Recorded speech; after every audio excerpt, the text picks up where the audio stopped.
Movement of pollen grains in water. Pollen grains क्या होते हैं इसके पहले के वीडियो में मैंने आपको बताया है।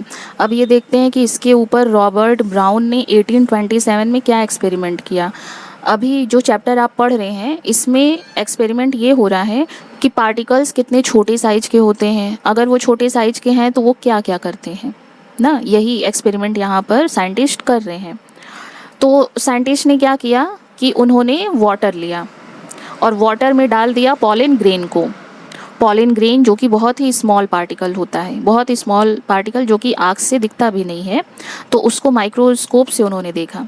एक बीकर लिया, इसमें उन्होंने वाटर को डाला और डाल दिया पॉलन ग्रेन का सिर्फ एक पार्टिकल, छोटा सा पार्टिकल, मैंने आपको बताया था येलो कलर का होता है, उसको डाल दिया उन्होंने और उठा लिया अपना माइक्रोस्कोप को फिक्स कर दिया।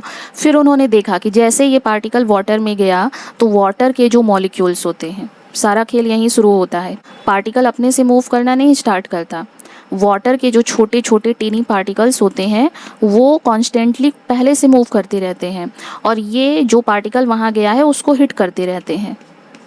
जब इसको हिट करना स्टार्ट करते हैं ये, तब ये तो खुद ही हल्का होता है तो ये मूव करना स्टार्ट कर देता है रैंडमली जिग जैग मोशन में। इसी को बोला जाता है ब्राउनियन मोशन।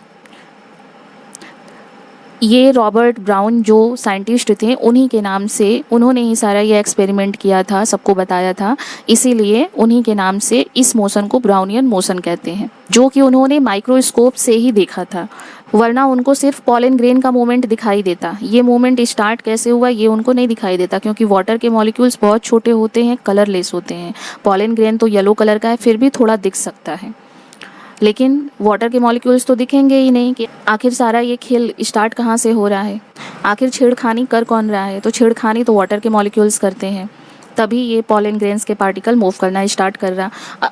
अगर कोई हैवी पार्टिकल होता, जैसे अगर हम चॉक को डाल दें ना, चॉक को ऐसे डाल दे तो ये थोड़ा हैवी पार्टिकल है, तो इसको भी वाटर के मॉलिक्यूल्स छोड़ेंगे नहीं, इसके साथ भी वो लोग छेड़खानी करेंगे। लेकिन ये हैवी है ना, तो हैवी होने की वजह से ये टिका रहेगा, अपने वेट की वजह से। वाटर चाहेगा उसको इधर उधर घुमाना, लेकिन अपने वेट की वजह से वो टिका रहेगा। लेकिन जो कोई हल्का पार्टिकल होगा तो वो तो उनकी छेड़खानी को बर्दाश्त कर नहीं पाएगा, तो वो इधर उधर मूव करने लगेगा। वाटर जितना ज़्यादा वार्म होगा, जितना गर्म होगा, उतना ही वो फास्ट मूवमेंट करेगा ना, और उतना ज़्यादा वो हिट करेगा पार्टिकल को। जो भी पॉलन ग्रेन के पार्टिकल्स हम डालेंगे उसमें उतना ज़्यादा उसको हिट करेगा, तो उतना ज़्यादा फास्ट वो मूव करेगा। आप लोग घर में भी देखते होंगे कि जैसे पानी में किसी चीज़ को डिजॉल्व करना है, नमक को या फिर चीनी को, तो मम्मी लोगों को देखा होगा कि वो तुरंत गर्म कर देती हैं पानी। ऐसे सिंपल पानी में भी तो चीनी डालिए, नमक डालिए, वो घुल जाएगा, लेकिन उनको जल्दी रहती है, या कुछ डिश बनानी रहती है तो उनको जल्दी डिजॉल्व करना होता है, तो बस वो उसको गर्म कर देती हैं, या फिर ज़्यादा डिजॉल्व करना रहता है। जैसे पानी में अगर ज़्यादा नमक डिजॉल्व करना है, ज़्यादा चीनी डिजॉल्व करना है, तो वो उसको गर्म कर देती हैं। तो गर्म करने की वजह से ऐसा सबको लगता है कि वो जो नमक है, चीनी है, वो घुल रहा है ना, पानी में जो नमक चीनी है वो घुलना स्टार्ट हो जा रहा है, वो गलना स्टार्ट हो जा रहा है। लेकिन इस एक्सपेरिमेंट के अकॉर्डिंग किसका मूवमेंट फास्ट हो जा रहा है? वाटर का। वाटर फास्ट मूव करने लग रहा है, वो हिट करने लग रहा है, तब ये जल्दी डिजॉल्व हो रहा है। इनका कोई रोल नहीं है, सारा जो काम कर रहा है वो वाटर कर रहा है। ब्राउनियन मोशन इन गैसेस, इससे पहले मैंने आपको जो बताया ब्राउनियन मोशन इन लिक्विड बताया, सेम वही काम होता है गैसेस में भी। जैसे अगर आपके घर में कहीं रोशनदान हो, उसमें से सन की लाइट अंदर आ रही है, तो उसमें ज़रूर आपको डस्ट के पार्टिकल्स ऐसे हैब्जर्ड वे में मोशन करते हुए दिखेंगे। ये इसलिए मोशन करते हैं क्योंकि इनके अराउंड जो एयर होता है, एयर एक गैस है, तो वो बहुत ही छोटे छोटे पार्टिकल से मिलकर बना होता है। एयर दिखेंगे, आपको दिखता ही नहीं है कभी एयर, बस फील होता है। एयर का यही डेफिनेशन होता है कि उसको हम देख नहीं सकते, उसको बस हम फील कर सकते हैं। और डस्ट के जो पार्टिकल्स हैं वो थोड़े से एयर से हैवी होते हैं, पर एयर कॉन्स्टेंटली मूव करता रहता है, जिसके कांटेक्ट में डस्ट के पार्टिकल आने की वजह से वो भी आपको मूव करते हुए दिखते हैं। और अगर सन की लाइट अंदर आ रही है तब ये आपको चमकते हुए भी दिखेंगे। इस इफेक्ट को टिंडल इफेक्ट कहते हैं, अभी इसके आगे मैं आपको बताऊंगी। लेकिन एयर डस्ट के पार्टिकल्स को जो मूव करवा दे रहे हैं तो उसको हम ब्राउनियन मोशन कहेंगे। और जब सन की लाइट उसके ऊपर पड़ती है और वो चमकने लगते हैं तो और अच्छे से दिखने लगते हैं, तब हम उसको बोलते हैं टिंडल इफेक्ट। और मैं सही बताऊँ ना, तो आपके आसपास, हमारे आसपास इस वक्त बहुत सारे डस्ट के पार्टिकल मूव कर रहे हैं।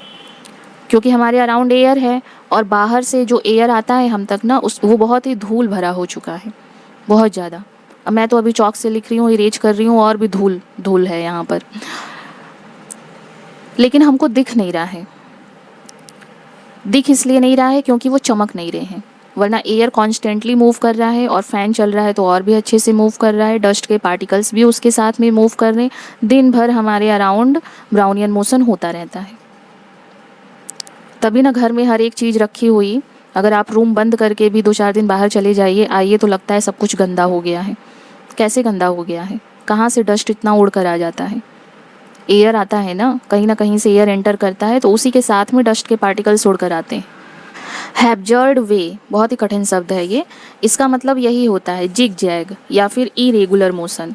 जैसे वाटर के छोटे छोटे पार्टिकल्स इरेगुलर मोशन करते हैं, उसके वाटर में जो भी डाला जाता है उसको भी मोशन करवा देते हैं, वो हिट करते रहते हैं, छेड़ते रहते हैं उसको। उसी तरह से एयर के भी जो पार्टिकल्स बहुत छोटे हैं वो कॉन्स्टेंटली मूव करते रहते हैं, उसके भी कांटेक्ट में जो आता है उसको भी घुमा फिरा देते हैं। वो हो गया ब्राउनियन मोशन। कोई हैवी चीज़ है, जिस तरह से वाटर में कोई हैवी चीज़ है तो वाटर के मॉलिक्यूल्स उसको नहीं घुमा पाते, वो अपने वेट की वजह से उसमें टिका रहता है। तो उसी तरह एयर में भी कोई अगर हैवी चीज़ है तो एयर उसको नहीं घुमा पाएगा, वो अपने वेट की वजह से वहाँ टिका रहेगा। लेकिन डस्ट के पार्टिकल्स तो हल्के ही होते हैं तो उनको वो घुमा फिरा देता है, करा देता है जिग जैग मोशन, हो जाता है ब्राउनियन मोशन। एयर एक गैस है जो कि हिट करता रहता है डस्ट के पार्टिकल्स को। शॉर्टकट में ऐसे ही लिखेंगे। अगर आपको लॉन्ग टर्म में ब्राउनियन मोशन का डेफिनेशन चाहिए तो आप लिख सकते हैं the zigzag movement of the small particle suspended in liquid और gas is called Brownian motion. मतलब कि कोई भी स्मॉल पार्टिकल जो कि गैस में या लिक्विड में डूबा हुआ है, सस्पेंडेड है, और वो जिग जैग मोशन अगर कर रहा है तो उसी को हम बोलेंगे ब्राउनियन मोशन। और ब्राउनियन मोशन टेम्परेचर पर बहुत ज़्यादा डिपेंड करता है। मैंने लिक्विड में आपको बताया कि टेम्परेचर बढ़ाने से वाटर का टेम्परेचर बढ़ जाता है, जिसकी वजह से उसमें जो भी पार्टिकल है उसका भी मूवमेंट बढ़ जाता है। सेम यही चीज़ यहाँ भी होता है। ये वाला जो मैं ब्राउनियन मोशन आपको बता रही हूँ ना, ऊपर जो मैंने आपको बताया वो गर्मियों में ज़्यादा देखने को मिलेगा, क्योंकि गर्मी में हमारे एनवायरनमेंट का टेम्परेचर ज़्यादा होता है तो डस्ट भी बहुत ज़्यादा उड़ते हुए देखेंगे। आप लोग भी देखिए ना, अपने घर में अभी बहुत गर्मी है, हर जगह डस्ट डस्ट। सुबह झाड़ू लगाइए, शाम को फिर डस्ट हो जाता है। ठंडी में ऐसा नहीं होता, बरसात में तो होता है तो पानी उसको बहा ही देता है। ठंडी में टेम्परेचर कम रहता है, तो टेम्परेचर जैसे जैसे बढ़ेगा ब्राउनियन मोशन वैसे वैसे बढ़ता रहेगा। जैसे जैसे टेम्परेचर कम होगा ब्राउनियन मोशन वैसे वैसे कम होता जाएगा। यहाँ हमें 2 कंक्लूजन मिलता है कि मैटर जो है, कोई भी जो मैटर है वो टीनी पार्टिकल्स से मिलकर बना होता है। सारे मैटर छोटे छोटे पार्टिकल्स से मिलकर ही बने रहते हैं। आपको उसके पार्टिकल्स, एक पार्टिकल दिखेगा भी नहीं जिसको कि माइक्रोस्कोप से देखा जाता है। जैसे मैंने ये चौक लिया है ना, ये आपको इतना बड़ा चौक दिख रहा, अगर इसका एक पार्टिकल दिखना हो तो ये आपको दिखेगा ही नहीं, तो इसके लिए आपको माइक्रोस्कोप से देखना पड़ेगा। मेरे हाथ में न जाने कितने सारे पार्टिकल्स होंगे, वो सब इकट्ठे मुझे दिख रहे हैं। अगर मैं सोचूं एक निकाल लूँ ना तो इम्पॉसिबल है, नहीं निकाल सकती मैं। जो टीनी पार्टिकल्स होते हैं वो कॉन्स्टेंटली मूव करते रहते हैं।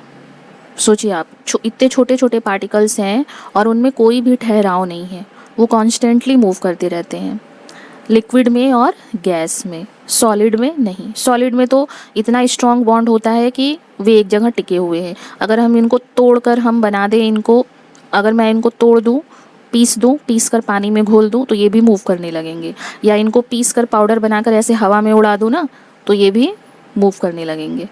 पर जब तक सॉलिड के फॉर्म में है तो बहुत ज़्यादा स्ट्रॉन्ग बॉन्ड होने की वजह से ये एक दूसरे के साथ बंधे हुए हैं अभी।